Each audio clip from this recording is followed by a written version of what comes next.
True leaders elevate everyone around them, and we are so fortunate to be able to honor 3 of these legends today. Savannah native Dolores J. Washington advocated for children as a teacher, for parishioners as a faithful church worker, and for everyone she knows as a trusted friend. Eric Meyerhoff helped to transform Savannah, and without his efforts, one of the South's premier tourist locations would be unrecognizable. And if Arnold Tannenbaum never became involved in civic life, he would be known as the titan of industry. But because of his tireless efforts, everyone will remember him as a champion of the city and the communities he loved.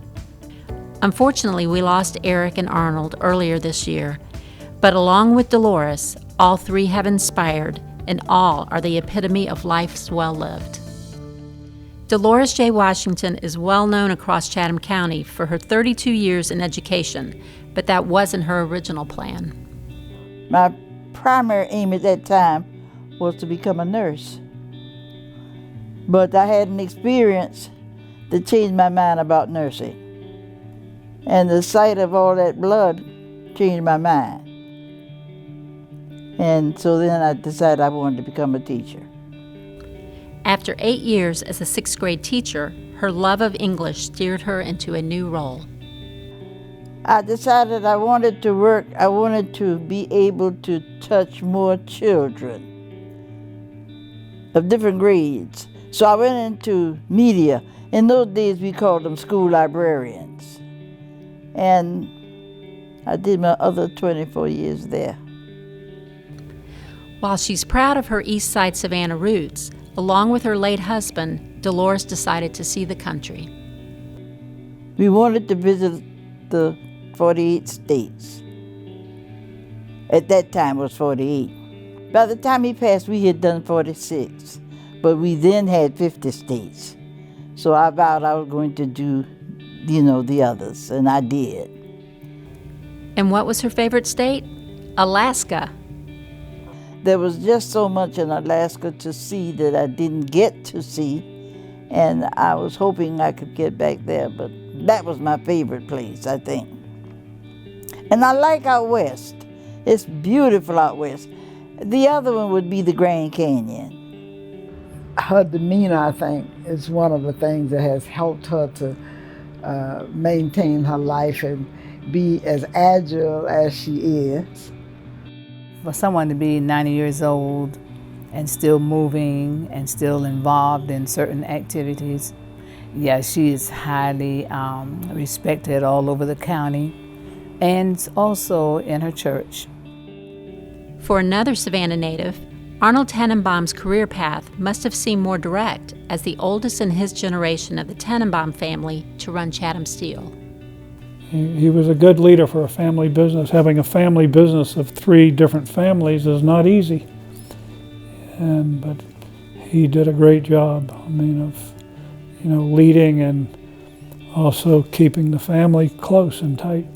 You do kind of what you're dealt, and it was a good hand with a lot of opportunity, and fortunately I understood that, and I had some capabilities, and it worked. There was a lot of family, and for us it was a strength, but we were very much aware that there were a lot of people watching what was happening. A smart businessman might tell you that time is money. And if that's true, then the way Arnold gave of his time to his friends, family, and the community would make him one of the most generous people you would ever hope to meet. You just always felt like Arnold was giving to you. And so for me, I was always strategizing on how to give back to him. The proverbial, what do you give the man who has everything? And the only thing Arnold ever really sought was friendship. And so that's what I gave him. He never asked for anything. All he wanted was the community to be successful. He was never, with Arnold, it was never about himself. It was more about the we, of how all of us could come together. And that's why I say, when I think about my relationship with him, I think it was special. But I know every single person who knows him, who knew him, felt like they had this very unique, special relationship with him, and for making so many people live their life more fully. You know, he's amazing. As a gifted architect, Erich Meyerhoff helped to shape the Savannah we know today, but his story didn't begin here.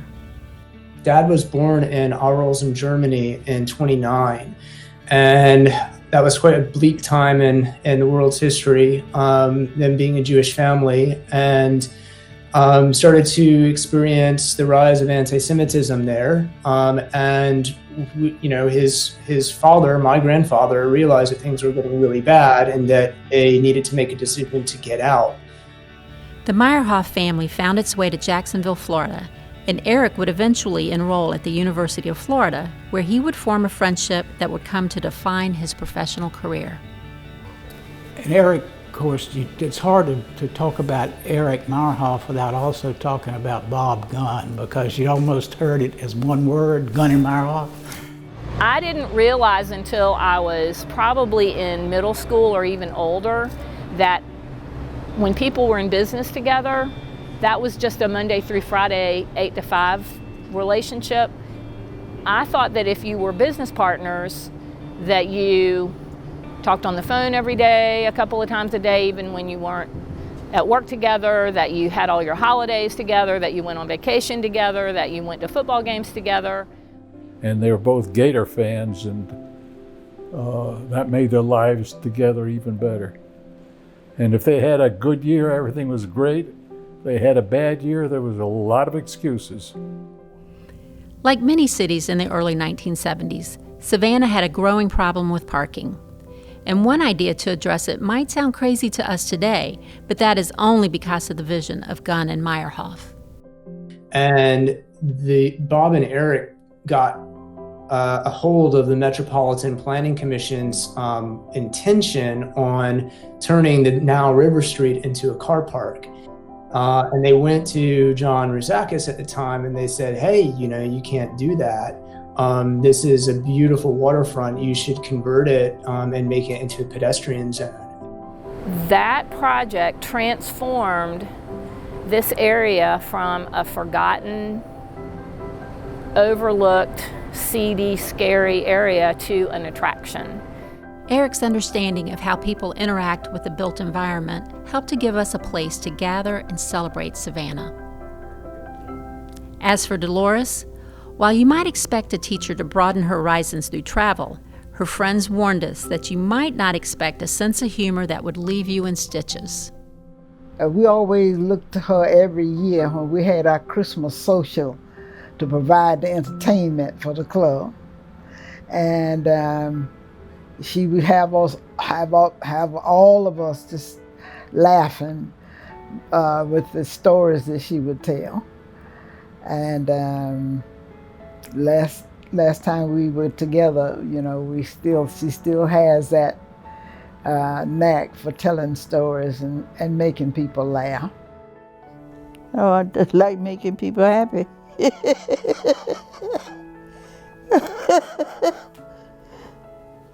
And the way that she just embraced them, the smile that she had, that would let them know that Sister Washington is the person that you would like to be around, because she have that sweet spirit about her. You know, we do things like that with one another. She can be talking to me and says, you know, what I really want. I said, what is it, Dolores? I really want some chocolate. And I was steadily putting on my shoes.